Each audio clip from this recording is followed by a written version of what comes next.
¿Cómo estáis? Os doy la más cordial bienvenida de nuevo a mi canal. Bueno, hoy tenemos una entrevista muy interesante en la cual vamos a hablar si es necesaria la educación, si realmente la educación tiene que ser solo a los hijos o también a los padres. Cuando hablamos de educación, tenemos que hablar de educación en más aspectos que en los propios que conocemos, incluso educación espiritual o religiosa. Para entender o saber de todo esto, lo relacionado con la educación, hoy tenemos a la profesora Rocío Atriano desde México. La tenemos allí y la vamos a saludar ya.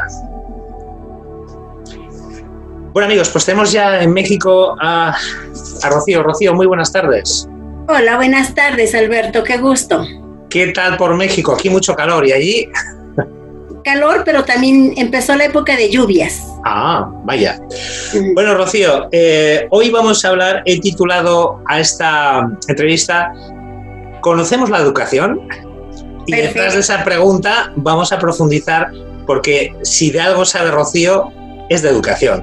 Porque, Rocío, antes de profundizar en el tema de educación, en este canal tenemos como costumbre conocer a la persona que vamos a entrevistar. Háblanos de ti, quién eres, qué haces, a qué te dedicas. Cuéntanos. Bien, Alberto, yo soy una profesora de pedagogía. Egresé de una normal rural. En mi país hay este sistema y es único en el mundo. Normales rurales que vienen del proyecto posrevolucionario. Ahí estudié mi licenciatura, pero también estudié una maestría en tecnología educativa en una institución latinoamericana. Y estudié también otra maestría en ciencias de la educación. Ahí me especialicé en docencia. ¿Y qué crees? Fui a tu país. Estudié en la Universidad Complutense el doctorado en pedagogía de la diversidad sociocultural. Aquí en Madrid, ¿verdad? Así es, en Madrid estuve. Esa es mi formación. Muy bien. Rocío, vamos a empezar a hablar de educación desde todos los ángulos profundos. ¿Cómo podríamos empezar definiendo qué es la educación? Porque claro, tú sabes que depende de la zona, la cultura y el país, igual la educación puede tener un concepto distinto. ¿Cómo podrías definir tú a rasgos generales qué es la educación? Mira, efectivamente es una palabra hasta cierto punto muy polémica, porque incluso hay personas que dicen que la pedagogía no estudia a la educación, que la pedagogía estudia la formación, pero cuando nos vamos a hacer un análisis más profundo, yo me ubico en el periodo de los griegos, y los griegos definían a la educación como un proceso de formación. Entonces, quizá la pedagogía tenga otros fines porque tiene como aliado a la didáctica. Y en el caso de la educación no tenemos como aliada la didáctica porque no necesariamente se da en procesos formales.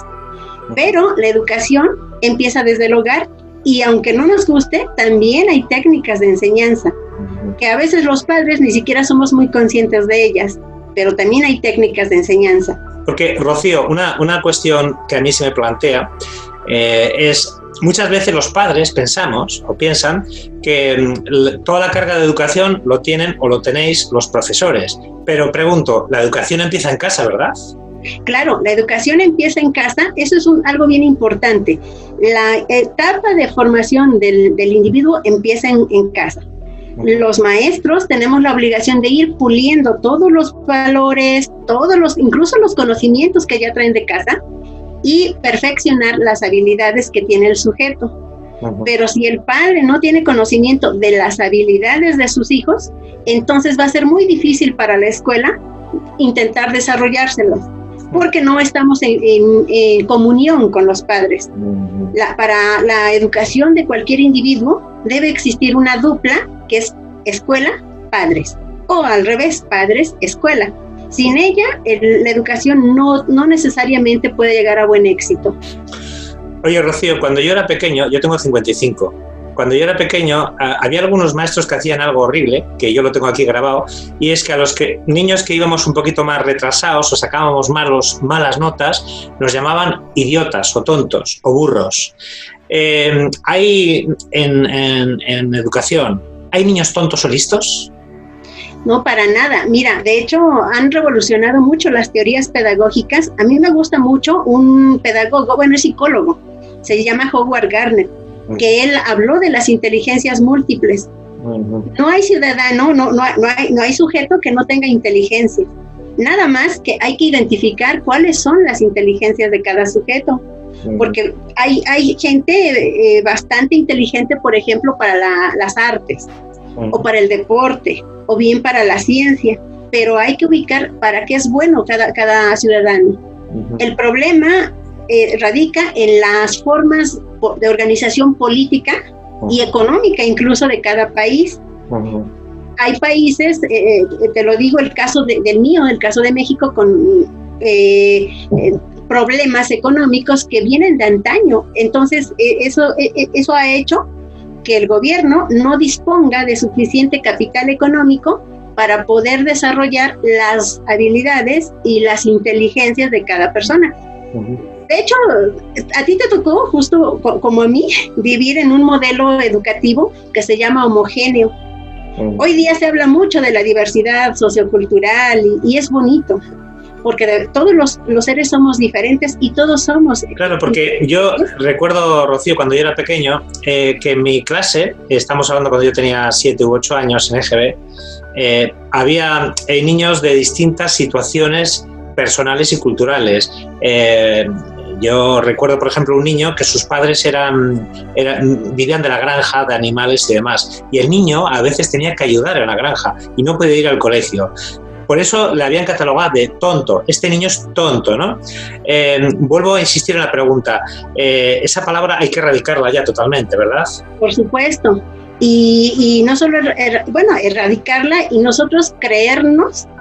Debemos dar ese paso de transformación, creernos que todos tenemos una inteligencia y hay que identificarla. A mí me gusta, por ejemplo, todo lo que tiene que ver con la naturaleza, el campo.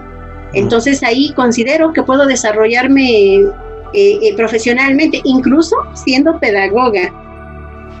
Hoy día la pedagogía se ha dividido en distintos campos.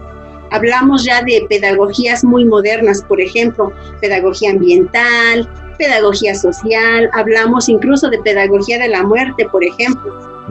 Y también, si te das cuenta, Alberto, la sociedad no está equilibrada emocionalmente. En mi país, por ejemplo, con el nuevo gobierno acaban de crear una nueva asignatura que se llama Vida Saludable. Y fíjate que es bien interesante, Alberto, porque por primera vez en la historia de mi país, el gobierno dice que si el sujeto no está equilibrado emocionalmente, entonces no va a poder abrirse al desarrollo de las demás inteligencias. Entonces... Es que hemos llegado a un punto en el que creo que la titulitis, es decir, tener colgado atrás títulos, eso tiene que desaparecer y está desapareciendo. Porque yo, por ejemplo, me acuerdo, en cursos que he hecho de inteligencia emocional, he descubierto que muchos de los grandes que llegaron a lo más alto, muchos no sabían ni leer ni tenían títulos. Por ejemplo, el hombre más rico del mundo, el que creó el banco Rockefeller, ese señor no tenía ningún título. Rockefeller, y como ese otro, volvemos a insistir, los títulos están bien, pero no son necesarios para prosperar y tener éxito en la vida, ¿verdad, Rocío? Por supuesto, mira, te lo vuelvo a ejemplificar con el caso del presidente de mi país. Sí. Él, por ejemplo, nada más tiene la licenciatura, y mucha gente se mofa incluso de él porque dicen que tardó 10 años en titularse. Pero, y además él menciona que no le dieron la mención honorífica, aquí le llaman mención honorífica, en tu país le llaman sobresaliente cum laude, no le dieron ese título, ese reconocimiento porque no tenía el promedio que ameritaba para ese título. Pero los maestros lo lamentaron porque es una persona muy inteligente. Y lo estamos viviendo, lo está demostrando, está llevando al país a unos niveles bastante Así que, elevados. Rocío, te voy a hacer una pregunta difícil. Sí. Porque es importante en esta entrevista responder a esta pregunta. ¿Podría ser presidente de un país alguien que no tenga un título? ¿O casi que no sepa casi leer? Fíjate la pregunta que te he hecho. ¿Podría ser? Puede ser. yo creo que sí puede ser, porque hay gente que es demasiado inteligente emocional. Yo te lo voy a decir, Alberto, y tú lo sabes, o sea, y a pesar de que yo he tenido algunos títulos, pues yo era una analfabeta emocional y tuve que acudir a algunos cursos. A mis 49 años, vengo a descubrir que yo era analfabeta emocional. Entonces, yo no podía progresar. ¿De qué me sirven los títulos, Alberto? ¿De qué me servía que yo conozca mucho? Si tenía muchas fricciones con la gente, a veces no vibraba incluso con mis alumnos. Y claro, me seguían los que tenían mayores habilidades, etcétera. Pero creo que hubo un grueso de la población que dejé suelta. Entonces, si no eres inteligente emocional, yo no creo que se pueda llegar a algún punto. ¿Sabes qué ejemplos me viene a la cabeza de inteligencia emocional pensando en un presidente del gobierno? Pues me viene a la cabeza, además, que yo lo admiro mucho, a Pepe Mújica. Pepe Mújica. Vale, que es un hombre humilde, sencillo, que la gente igual no lo sabe, ha regalado su sueldo a los pobres. Él vive en una casa humilde con un coche de segunda mano y vale, podía tener millones y podía tener lo que quisiera.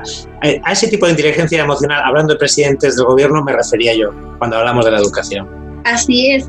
Es muy importante. O sea, Pepe Mújica es además una persona que fue muy castigada por la sociedad, encarcelado, y fíjate cómo su capacidad emocional es tan grande que a lo mejor hizo uso de la resiliencia, pero mira, o sea, llegó a ser el presidente de su país pese a que estaban de por medio muchos obstáculos en su camino. Y además ha creado una serie de frases que ayudan, a mí me han ayudado muchas de las frases de Pepe Mújica respecto a la riqueza, la pobreza y demás. Es un filósofo, ya no es que ha sido presidente, filósofo de la vida, como digo yo. Así es. Oye, Rocío, vamos a tocar un tema que es obligatorio, coronavirus, COVID-19.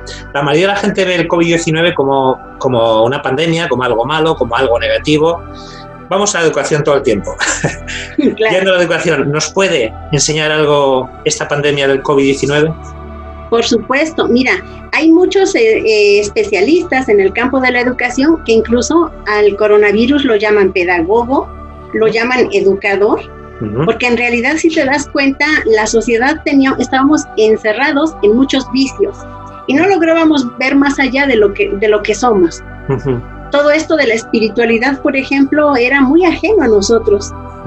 Viene el coronavirus y entonces, sin darnos cuenta, pues nos tuvimos que encerrar en casa, aprovechamos, convivimos más con la familia, decoramos incluso nuestra casa. A veces nuestra casa no era un desorden y hoy día la tenemos bien ordenada. Aprendimos también algo bien importante, ser solidarios. Mucha gente aquí en mi país noté cómo salía a dar despensa para la gente que se quedó sin empleo. También vi algo muy bonito, la convivencia hombre-naturaleza. Yo iba al súper, por ejemplo, y veía cómo la gente salía con semillas de hortalizas para sembrar en su casa. Lo que querían aplicar es algo que le llaman huertos de traspatio. Y eso es muy bonito porque tienes que aprender a sembrar lo que te vas a consumir. Libre incluso de insecticidas, pesticidas, etcétera. Todos los productos químicos que han venido a destruir a la naturaleza. Entonces, eso lo miro. Es que, Rocío, volviendo al coronavirus, pero extrapolándolo a cualquier otro problema que nos surja en la vida, o sea, la educación puede surgir en cualquier problema, un divorcio, la muerte de un ser querido, una catástrofe, un terremoto. Así lo estoy entendiendo yo, ¿no, Rocío? Claro, mira, ahora que yo soy un poco más espiritual, y digo un poco porque de verdad, Alberto, yo era analfabeta, o sea, no conocía muchas cosas. A pesar de que a veces uno se quiere pasar de listo y dice uno, no, pues es que si yo leo y aprendo de la ciencia, porque me es fácil aprender también de la situación emocional. Leí algunos libros, pero no los entendía. Fíjate que alguna vez, no recuerdo ahora mismo, pero vi un documental me parece que era, donde hablaban del caso del terremoto de Haití y decían que la gente que había muerto había venido ya con una misión en la vida y que venía a mover al planeta incluso, y vaya que lo mueve. Imagínate, si eso ocasionó con Haití, con un país que solo un país detuvo al mundo, imagínate el coronavirus. Porque, Rocío, cuando hay una catástrofe, de nada sirven los títulos y todos los papeles que colguemos ahí. Lo que sirve es vamos a decir, la humanidad, ¿verdad? Ese es el mayor título del ser humano, ¿no? Así es, y creo que en ese punto, por eso yo halago mucho la decisión del presidente de mi país y también del secretario de Educación Pública, que haya dicho, pues hay que sacar una nueva asignatura, hay que enseñar a la gente, tiene que modificar sus formas de vivir, sus formas de relacionarse con la gente, con la naturaleza también, y tenemos que aprender algo, a ser solidarios, de verdad, muy solidarios. Hay una frase, Rocío, pero no recuerdo de quién, porque tengo muchas frases en mi cabeza, no recuerdo de quién, pero dice algo así como que en el momento que el pueblo tenga educación se acabará la pobreza. O sea, educación va relacionada con riqueza de alguna manera. Claro, incluso también hay otra frase que dicen que que según el nivel de educación va a ser el nivel de desarrollo de los pueblos. Y fíjate que eso que tocas es muy interesante, porque a mí me ha gustado mucho también la historia de la educación y he analizado parte de la historia de otros países y considero que, por ejemplo, en la Segunda Guerra Mundial hubo una lucha y se creyó que desarrollo de un país era desarrollo económico y nunca pensaron en el desarrollo humanitario. Y por eso ve toda la catástrofe, la persecución judía, las bombas, o sea, una guerra que afectó a todo el mundo. Ahí quería entrar yo, porque aunque no nos guste, aunque queramos evitarlo, no podemos negar que la religión ha influido en la educación. Yo, por ejemplo, me crié con religiosos, con curas, que además eran muy duros. Yendo a la religión, ¿religión y educación tienen que ir unidas, separadas, en algunos casos? Yo creo que en algunos casos. Mira, cuando estuve en tu país, noté que ahí va pegado, o sea, la religión, la misma universidad tiene su propia capilla. Y yo creo que la religión es bonita en la medida que tú vayas y realmente te entregues a un ser que como quiera que le llames, ya sea Dios, universo, como quiera que le llames, pero hay una fuerza divina que es la que nos rige a todos. Aquí en el caso de mi país hay una separación iglesia-estado, entonces la educación está completamente separada de la religión. No obstante, es un país mucho más católico que otros del mundo. Que no son... Te pregunto esto porque ahora ya no ocurre tanto, pero cuando yo era chico, cuando era pequeñito, una de las asignaturas obligatorias era religión. Es decir, si aprobabas todo y dejabas religión, no pasabas de curso. Cuando se entiende que la religión, pues es eso, religión, creencia, ¿no? Entonces, por eso quiero hacer hincapié en que tú nos definas cuán importante es la religión dentro del marco educativo. Desde mi punto de vista, y créeme que a lo mejor esto que te voy a decir va a chocar un poco con la forma de pensar de algunos pedagogos, pero dada mi experiencia, porque he viajado a otros países y lo he notado, es bien importante que el ser humano tenga una creencia, y esa tiene que ser en un ser supremo. No sé si sea creencia o más bien sea fe, pero sin la fe, o sea, no mueves nada. La fe mueve montañas y creo que independientemente de dónde lo mires, con Jesús, con Buda, con cualquier otro, yo creo que tienes que tener fe y eso te lo inculca la religión. Mira, a mí me tocó ver cuando estuve en tu país en 2005 algo que me gustó bastante. Hay una nueva pedagogía que se llama pedagogía intercultural y esta se viene promoviendo a raíz de que por los flujos migratorios, hoy día en un sitio podemos saber musulmanes, latinoamericanos, bueno, de distintos lugares.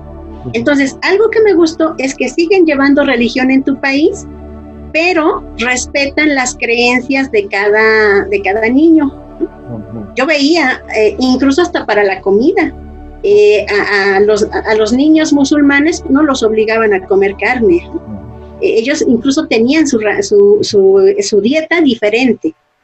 Y eso me parece muy bonito. Creo que es el principio de aprender a reconocer al otro y de ponerte, aquí en México decimos, a ponerte en los zapatos del otro. Cuando te pones en los zapatos del otro, entonces lo entiendes y lo aceptas. Oye, Rocío, en tu currículum hay una palabra que me gusta muchísimo y es que tú eres licenciada en investigación educativa. Sí. La palabra investigación y educativa me gusta muchísimo. ¿A qué se refiere esta expresión? ¿En qué terreno trabaja la investigación educativa y qué fin tiene la investigación educativa? La investigación educativa consiste en hacer análisis, mucho análisis, de todo el sistema educativo, de todo el fenómeno educativo. ¿Qué pasa? Los procesos que se viven, cómo las creencias incluso que se tienen, por ejemplo, eso que me decías, es bien interesante. ¿Cómo es posible que en cierto momento de la vida se creyó más bien que el sujeto no era inteligente?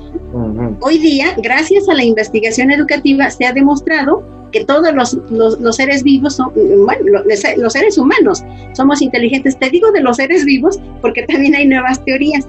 Se cree que los animales también tienen nivel de inteligencia y formas de comunicación que son distintas a las del ser humano. Bueno, eso es otra cosa. Las plantas también, o sea, fíjate, si tú has de tener alguna planta en tu casa, cuando ya no tiene agua se agacha, ¿no? Se pone triste. Le pones agua y si le pones una musiquita bonita, de verdad es que la florece. Y ese es síntoma también de cierto nivel de inteligencia en las plantas. Porque una cosa que me está viniendo a la cabeza es que casi siempre se ha puesto el punto en el que era la culpa de que uno no fuera listo o no, o aprendiera o no, estaba siempre toda la carga en el alumno. Pero digo yo que parte de carga, si no toda, está en cómo enseña el profesor, ¿no? Sí, está en cómo, qué padres tiene, claro. Qué tantas oportunidades le damos como padres al hijo de que explore. Fíjate, hay algo bien bonito de la investigación educativa que te permite explorar. Si tú no eres curioso, no vas a encontrar nunca respuestas a tus dudas. Y entre menos respuestas le encuentres a tus dudas, te cierras, te vuelves un ser apagado. Ya no te importa la vida, no te importa indagar. La investigación educativa permite eso, que tú tengas siempre curiosidad, y yo lo llamo ser niño. Los niños siempre son curiosos, y además, si te das cuenta, nunca, todas las respuestas del adulto nunca les satisfacen, y ellos tienen la potencialidad de ser investigadores.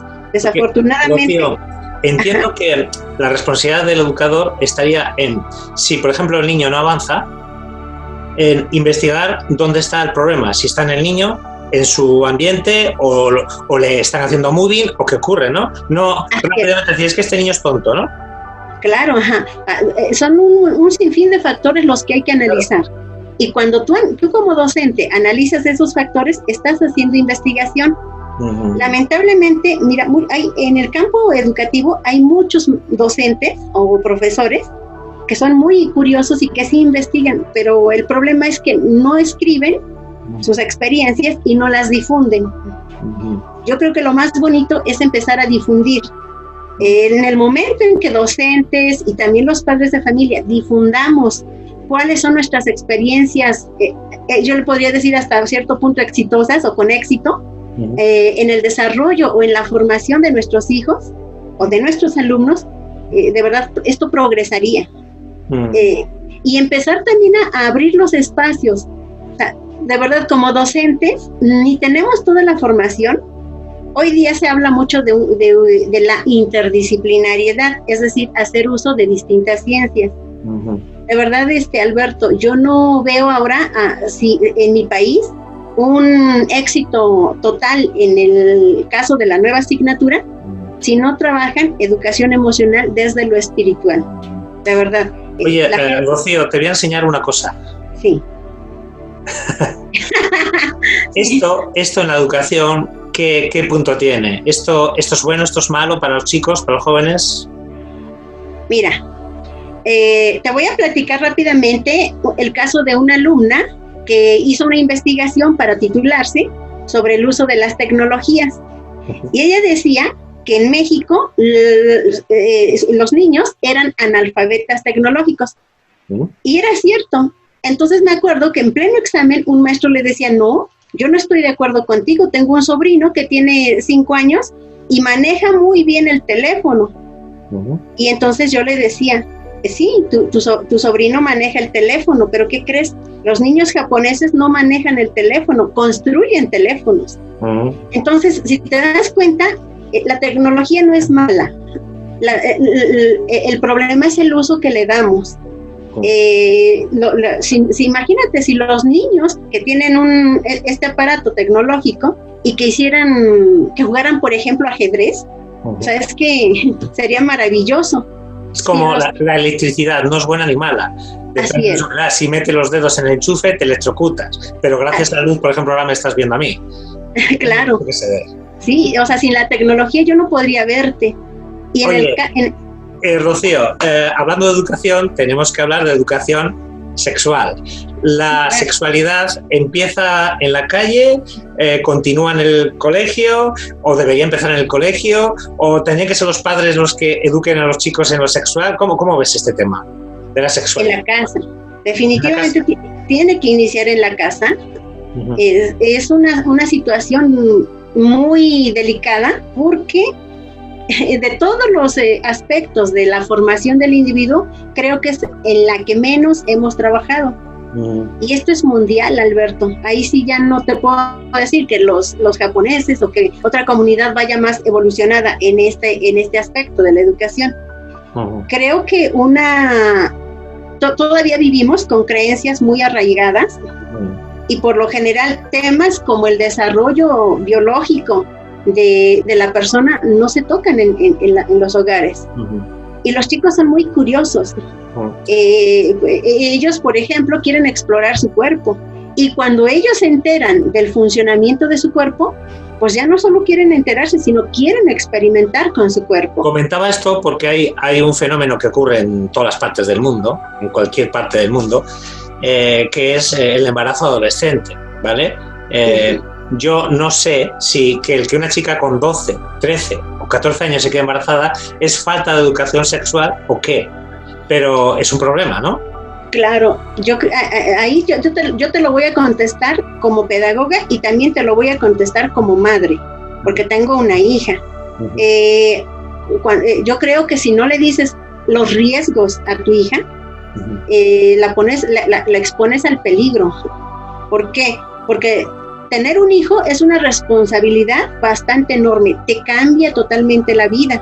Entonces, tú puedes asumir esa responsabilidad cuando tienes una estabilidad emocional, cuando tienes una estabilidad también económica y obviamente también laboral. Si no tienes esas... Porque, Rocío, imagínate que en tu clase una chica de, 13 o 14 años se quedara embarazada y por tanto tendría que dejar los estudios. ¿Tú qué le aconsejarías? Bueno, cuando dejan los estudios yo le aconsejaría que trabaje y apoyarnos como madres a cuidar de nuestros hijos. Y no solo cuidarlos, porque yo creo que cuidarlos me suena como a tenerlos nada más ahí viéndolos y que no se caigan. No, nos ayudan a educarlos. Aquí en México se llaman guarderías, allá se llaman los colegios, los infantiles. Entonces, hay aquí guarderías donde pueden llevar a sus hijos y ellas continuar sus estudios. O sea, tu opinión, tu consejo es que una chica que se quede embarazada no rompa sus estudios. Claro, así es. Y también a los padres, yo creo que ahí más bien mi consejo es para los padres. O sea, de verdad, insisto, si alguna chica se embaraza a corta edad, el problema no es la hija, el problema somos los padres, que no hablamos con ella, que no le advertimos de los riesgos y como culpables, pues yo creo que tenemos que ayudar, no a engrandar el problema. Mira, aquí en mi país suelen muchos padres, cuando sus hijas se embarazan, a echarlas de su casa. Y eso es lo peor que se puede hacer con ellos. Yo creo que lo mejor es que si como padre no eduqué a mi hijo, pues ayudarle, quizá a lo mejor económicamente, o incluso también a hacer una organización extra para mí como madre, que mi hija estudie, y yo pasar a lo mejor a recoger a mi nieto al colegio, ayudarle un poco a cuidar al nieto para que ella haga sus tareas. Pero no podemos dejarlos al abandono, porque entonces es echar a perder 2 vidas, no una, 2 vidas. Entonces, esto se tiene que corregir. Rocío, quiero tocar un tema delicado, muy delicado, que me imagino que allí, igual que en España, está ocurriendo. Hablo del moving o del acoso escolar, que incluso aquí en España ha habido ya algunos casos de chicos que se han suicidado por el acoso, ¿no? Volvemos al punto siempre de la educación. Cuando unos chicos acosan hasta puntos gravísimos a otro chico, ¿eso es un problema educativo, un problema de personalidad emocional? ¿Cómo podemos tratar esto, Rocío? Mira, es un problema que se genera en casa.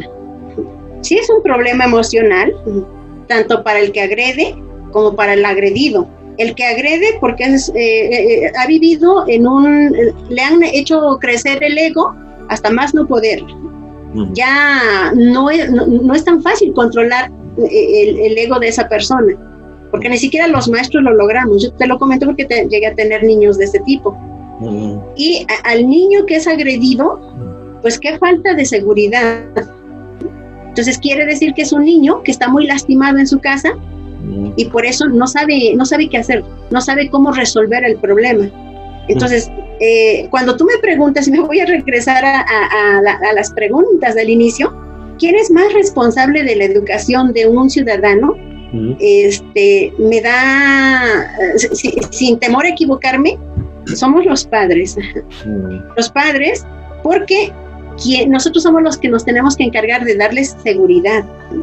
Y eso es un proceso que no se lo va a dar el maestro mientras aquí en la casa no tenga afecto. Entonces, si en tu clase, por ejemplo, Rocío, averiguas que hay un caso de moving, lo primero que harías, pregunto, sería ir a los padres de los chicos que hacen moving para ver dónde se puede ayudar. Entiendo, ¿no? Sí, o sea, y colaborar, porque fíjate, suelen los padres decir si mi hija es la buleada, entonces yo decir, no, pues que casi querer que lleven a rehabilitación al chico pero no una rehabilitación psicológica adecuada, sino aquí le llaman como tipo cárcel, menores infractores le llaman acá. Casi uno quiere que lleven a ese niño a menores infractores, y eso es el peor de los errores, porque tienen que atender, fíjate, ahí había que analizar quién es el que está más dañado, el niño o los padres. Los padres que, no tienen conciencia de que tienen la responsabilidad de un sujeto. Rocío, si a ese niño acosador no se le ayuda, equilibra, puede ser en potencia un maltratador o sabe Dios, ¿no? Lamentablemente puede ser un asesino, que es lo más, que yo pienso que es el grado más elevado, porque los niños que maltratan sienten satisfacción y sienten una necesidad de reconocimiento y de empoderamiento que de verdad es difícil. O sea, que en esas edades, cuando son jovencitos, sería la clave para enderezarlos, por decirlo así, ¿no? Así es. Sí, yo creo que sí, después de la adolescencia es un poco más complicado, porque la adolescencia de por sí a todo mundo nos pierde, ¿eh? Y eso te lo digo, yo también me perdí en ese momento, pero si tú tienes el apoyo de tus padres, el apoyo de la escuela, de verdad te hacen entrar en razón, pero más adelante ya lo veo muy difícil. Si te das cuenta, cuando analizamos los casos de la gente, de los asesinos en serie, por ejemplo, son por lo general después de los 18 años, 22, o sea, esos ya son incontrolables. Oye, hay una frase que decimos muchos padres cuando el hijo nos echa la bronca en una discusión, y muchos padres suelen utilizar esta frase: a ver, hijo, es que yo no nací con el manual de padre. Vale, aunque es verdad que los padres no nacemos con un manual, pero ¿qué consejos darías a los padres, ahora hablamos de los padres, para educar bien a los hijos? Bueno, primero, solemos hacer los padres como una retrospección de nuestro pasado. Y por lo general, aunque no lo anotamos en una hoja, pero ¿qué crees? Nos lo tatuamos aquí en la mente. Si mi mamá me regañó, yo no voy a regañar a mi hija. Si mi mamá no me dio dinero, yo ahora sí le voy a dar dinero a mi hija. O sea, ¿sabes? Queremos cambiar las circunstancias. El problema es que no medimos.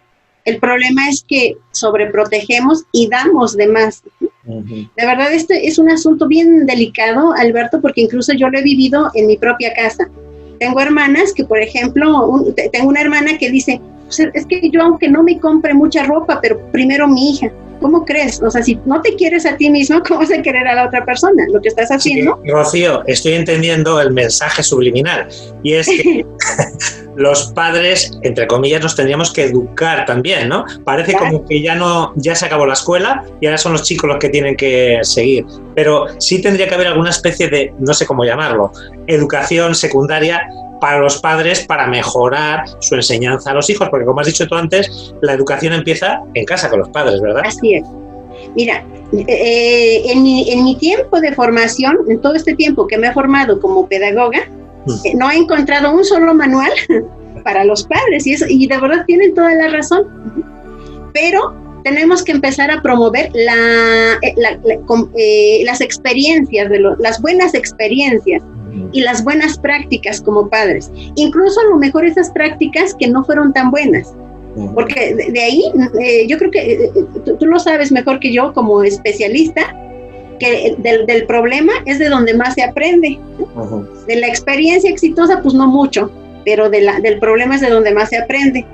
Oye, hay un problema generalizado que es la falta de comunicación de hijos y padres. Quizás ahí estaría una clave para que no pasen muchas cosas que pasan con los hijos, la comunicación padres e hijos. Claro, mira, eso es fundamental. Pero también, es que nos hemos metido a una situación que de verdad es amplia y muy, muy polémica. Nosotros no nos tenemos que engañar, primero como personas, ni siquiera como profesionistas ni como padres, o sea, como personas. Nosotros tenemos que aprender a abrirnos a la comunicación. A veces nosotros no decimos lo que nos está pasando por miedo al qué dirán. Tenemos muchos miedos, estamos tatuados de miedos. Imagínate, cuando llegamos a la vida de pareja, por ejemplo, muchas parejas se guardan incluso lo que sienten y no hay comunicación. Y lo más triste es que se engañan, de verdad. Aquí en mi país pasa mucho, que dicen es que el matrimonio hasta que la muerte me separe, pero no hay comunicación y tú ves una situación terrible. Hay una frase que dicen mucho los chicos, y es que mi padre no me entiende. Claro. Es que no le entiende o que quizá es al revés. Porque también, a ver, igual es que los chicos ya no hablan en el mismo idioma que los padres, porque los jóvenes de hoy no son como los jóvenes que éramos nosotros, ¿no, Rocío? Claro, sí, pasan las dos cosas. En los canales de comunicación, si no tenemos los mismos canales, pues estamos en mundos distintos. ¿Cómo voy a hablar con una hija que, además, los famosos millennials, que nacieron con la tecnología? Entonces yo como madre, si quiero entender qué está pasando, cómo está pensando mi hija, me guste o no, voy a tener que hasta conocer la música de este tiempo. Y de verdad, Alberto, muchos nos quedamos enterrados en el pasado. Es que la música de mi época fue la más bonita, es que en mi tiempo, pero ese tiempo ya no existe. Hablando del pasado, pregunto, ¿la educación del pasado era mejor que la de ahora o distinta? Mira, en la educación del pasado, a mí me gustó mucho analizar la educación de los griegos, pero obviamente una parte. También me gustó mucho analizar la educación de los mayas aquí en México, que era con un canon de valores increíble. Desafortunadamente hay un periodo que se llama el periodo medieval, en el que se impusieron muchos miedos. Y entonces el sujeto empezó a vivir con miedos. Era el premio y el castigo. ¿Y qué crees? Eso lo hemos venido heredando hasta nuestros días. no nos hemos podido deshacer de esa condición, porque es un condicionamiento, y nosotros hacemos eso, actuamos como nos conviene, según si nos portamos mal, casi en automático sabemos que va a haber un premio o un castigo. Pero la educación, fíjate que cuando estuve en tu país hubo algo bien interesante en los colegios, porque mi hija estuvo estudiando 4º y 5º de primaria ahí. Hablaba yo con los maestros y me decían, es que el problema estuvo en la forma en que entendimos tanto los maestros como los padres esta nueva forma de educar. Es cierto que el individuo necesita libertad, por supuesto que necesita libertad, pero bajo cierto control. Y nosotros tenemos que ser los guías para que ellos entiendan el proceso que están pasando. Oye, Rocío. Pero eso se perdió, perdón. Eso se perdió, y entonces, ¿qué crees? Se convirtió esto se malentendió, y entonces se dio demasiada libertad. Nos perdimos en el camino, no entendimos ese modelo. Rocío, cuando yo era pequeño, hubo una temporada que yo iba muy mal a los estudios, y entonces mi mamá me puso un profesor particular, ¿vale? Que yo iba a la casa de un profesor, y él, en lo que yo iba mal, en matemáticas o lo que fuera, me ayudaba, y la verdad que me ayudó bastante. Habría que sacar también esa persona, ese personaje, el profesor de fuera de la hora de clases, para ayudar a los chicos que vayan más lentos. ¿O es sobresaturar a un chico? No, mira, yo creo que hay que conocer la energía de nuestros hijos. Yo te lo digo como madre, mi hija, por ejemplo, nunca fue buena para los deportes. Y yo creo que llevar a un deporte a un niño es lo más saludable. Pero como mi hija no era buena para los deportes, yo le pregunté si quería tomar algún curso extra. Y es que es necesario, de verdad, los niños tienen demasiada energía. Nos cansamos nosotros, que somos los que vamos a dejarlos y vamos a recogerlos, etcétera. Pero ellos tienen bastante energía. Yo recuerdo que lo que hice fue pagarle un curso, por ejemplo, le gustaban mucho las matemáticas, y le pagué un curso de matemáticas. Y ella jamás lo vio como algo negativo, al contrario, le sirvió mucho en la vida. Entonces, y no es que no supiera matemáticas aquí en la casa, o sea, ¿sabes? A veces nosotros tampoco somos las personas ideales para enseñarles cierto tema o algo a nuestros hijos.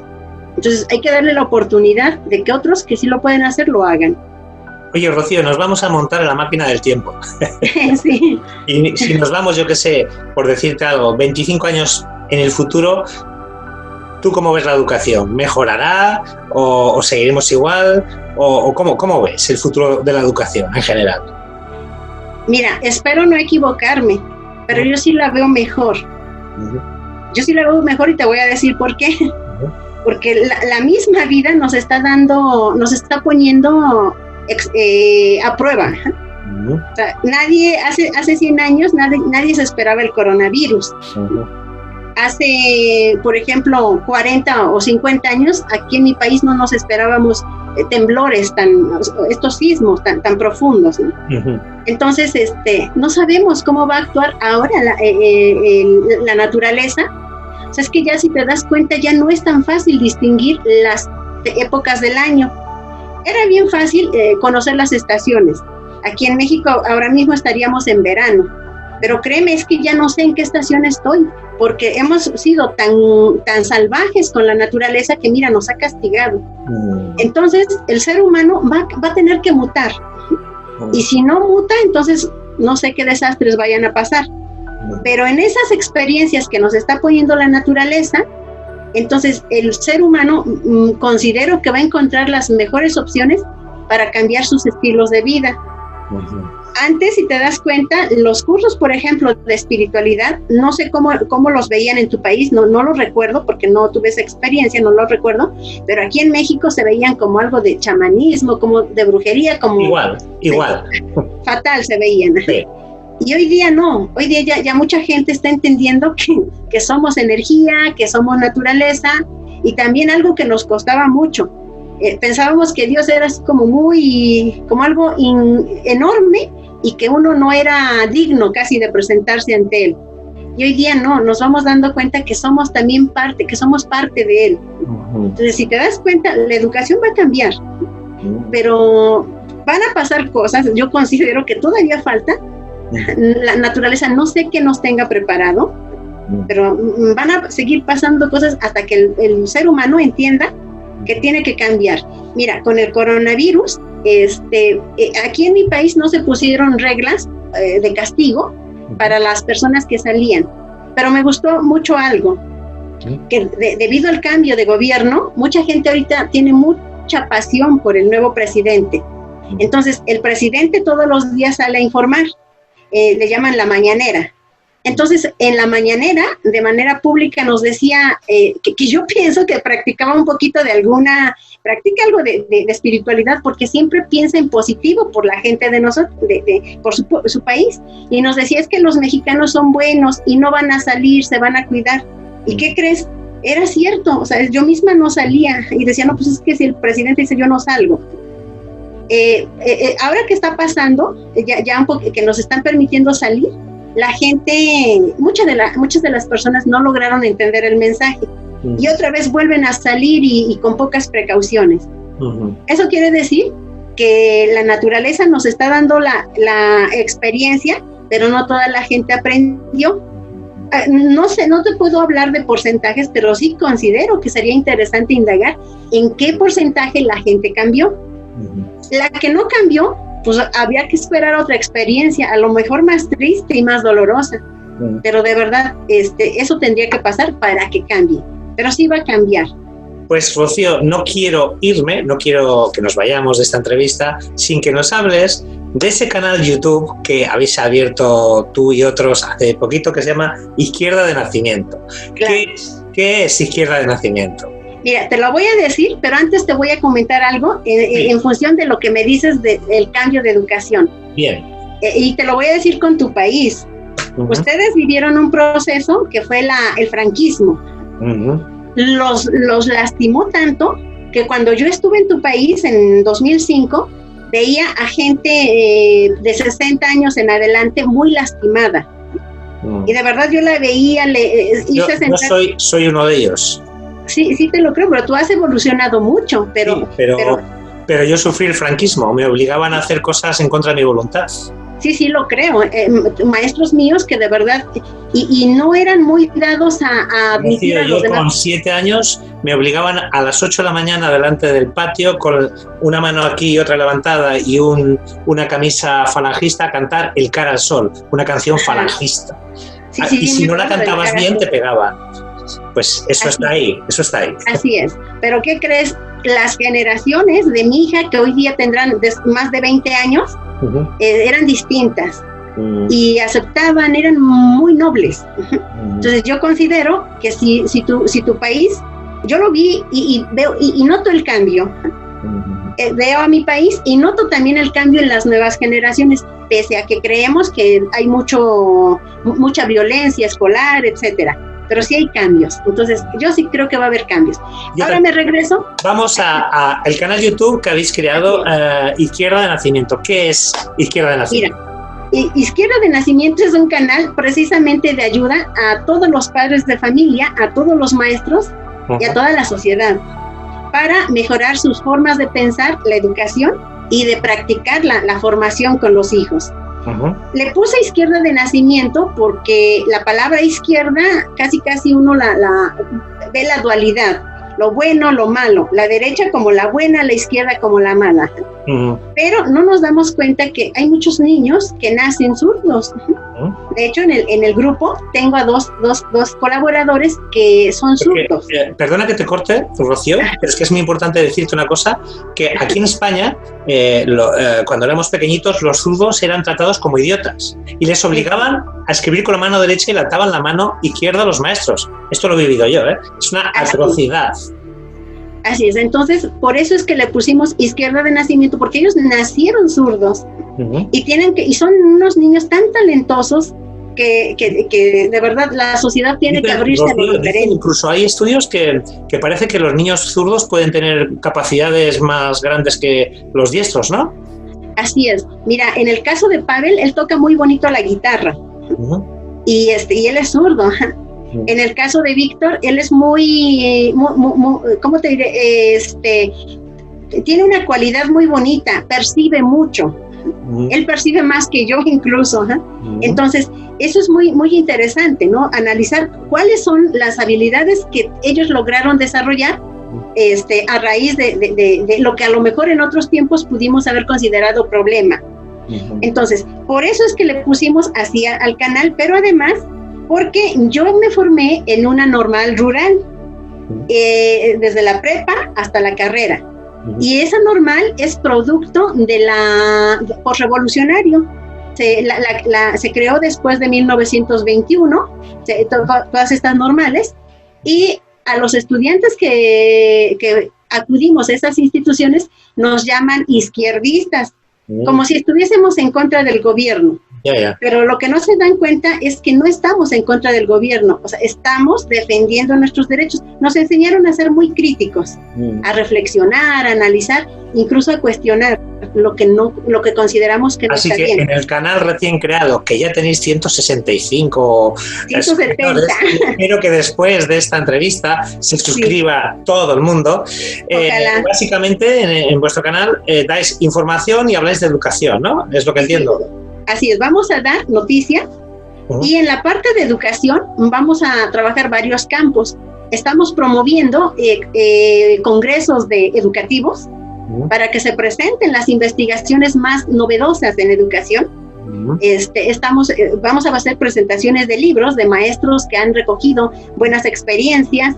Vamos a hacer foros con docentes que muchas veces no logran entender a la primera los cambios de las políticas educativas.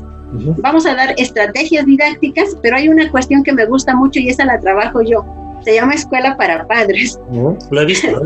Sí, de verdad, porque no hay un manual, ni lo va a haber. Lo que hemos hablado antes, no venimos con manual los padres. Así es, y qué bueno que no exista un manual, porque nosotros tenemos que aprender también a experimentar. Si no, no seríamos creativos. Oye, Rocío, una pregunta que me ha surgido ahora. Siempre pensamos que los padres enseñamos a los hijos, pero los hijos también nos enseñan a nosotros, a los padres, ¿no? Claro, mira, esa es una parte bonita que los padres tienen que entender. A mí me tocó que me educaran de una manera muy, yo digo que radical, porque me decían, es que el padre tiene la última palabra, el padre tiene la razón. Y bueno, yo te he platicado a ti mucho de mi papá. Mi padre fue una pieza fundamental en mi vida, porque él me decía, no, hija, es que habla, a ver, es que ¿qué quieres decir? A ver, te escucho. Y entonces eso hizo que yo entendiera que el padre no siempre tiene la última palabra y que podía dialogar con mi padre y con mi madre. Entonces, los padres tenemos que entender. Mi papá luego me decía, es que yo estoy aprendiendo muchas cosas contigo, hija. Y me decía, es que si no me lo dices, hija, yo ni siquiera lo hubiese Rocío, pensado. Qué bonito que los padres aprendan de los hijos y los hijos de los padres, ¿no? Así es. Creo que esa es la clave, ¿no? Es que, y cuando tú aprendes de los hijos, mira, yo cuando estrené este segmento, le pedí a mi hija que ella hablara, que ella les dijera a los padres, porque mira, uno se la puede pasar aquí hablando de muchas experiencias, y muchas veces la persona que está detrás de la pantalla duda. Puede decir, bueno, pues también me está contando, quién sabe cómo ha de estar en su casa. Pero ahora yo pedí que viniera mi hija y me gustó mucho el comentario ves que te ponen los comentarios abajo, me gustó mucho un comentario que me decía que se veía mucho la frescura entre ella y yo. Y de verdad es que, Alberto, yo no, sí sé que es mi hija, porque es mi hija, pero es más, yo la admiro como una amiga. Aprendo mucho de ella. Qué bonito. Hay muchas cosas de la tecnología, por ejemplo, que luego no sé. He aprendido a comprender a todos estos niños que tienen alguna dificultad, incluso de aprendizaje. Gracias a Alejandra, ella estudió medicina, y entonces a veces platicamos mucho, incluso ella me habla de algunos alimentos que cuando está embarazada la madre no debe consumir, o que los consumió y hay alteraciones. Entonces, claro, los hijos nos enseñan. Pues Rocío, hay que decir a todos los que nos están viendo que por favor que se suscriban a Izquierda de Nacimiento, ¿vale? Y claro, de hecho, sí. cuando ya acabemos de hablar, cuando nos vayamos, voy a dejar la intro del canal para que la gente le conozca. Rocío, tengo que decirte una cosa. Sí. Me gustaría seguir hablando contigo horas y horas. ¿Sabes por qué? Porque tienes algo, no sé si te lo han dicho tus alumnos, pero tienes algo que es maravilloso y es que no tengo la sensación que esté hablando con una maestra. ¿No sabes? Cuando hablas con un maestro, esa sensación de que él tiene la razón y él tiene la sabiduría. No, contigo hay frescura. O sea, eres una persona de andar por casa, que decimos aquí en España. Una persona sencilla. Y eso es lo que me ha encantado de esto que yo llamo entrevista, que para mí no ha sido entrevista.